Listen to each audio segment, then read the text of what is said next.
আপনিও বাংলাদেশ সফর করতে পারবেন এই বরাক ভ্যালি থেকে রেলগাড়ি চড়ে। তো আর বেশি দিন বাকি নয়, কিছুদিনের ভেতর শুরু হয়ে যাবে, চালু হয়ে যাবে এই মানে আন্তর্জাতিক রেল চলাচল। বর্তমানে তো আছে, ভারতের অন্যান্য জায়গা থেকে চলাফেরা করছে, তবে এই বিশেষ করে এই প্ল্যাটফর্ম থেকে দেখতে পাচ্ছেন মহিষাসন রেলওয়ে স্টেশন ভারতের সবচেয়ে পুরনো রেলওয়ে স্টেশনের অন্যতম একটি রেলওয়ে স্টেশন এই মহিষাসন রেলওয়ে স্টেশন। কাজ প্রায় সম্পূর্ণ হয়ে গেছে, বেশি বাকি নয়। তো ইন্টারন্যাশনাল একটা ব্যাপার আছে, যদি কাজ অফিসিয়ালি সম্পূর্ণ হয়ে যায়, শেষ হয়ে যায়, তাহলে রেল চলাচল শুরু হয়ে যাবে। এই স্টেশন থেকে আপনি যেতে পারবেন। আর এখানে সামনে হচ্ছে কাস্টম অ্যান্ড ইমিগ্রেশন অফিস।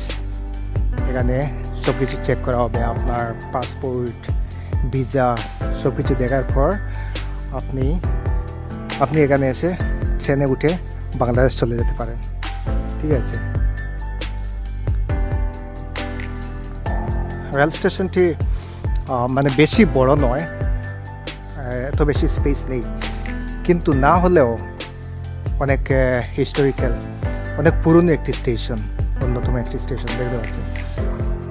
আগেরবার যখন এখানে এসেছিলাম তখন কাজ হচ্ছিল জোরদারভাবে, এখন দেখছি কাজ প্রায় শেষ হয়ে গেছে, দেখতে পাচ্ছেন আপনারা।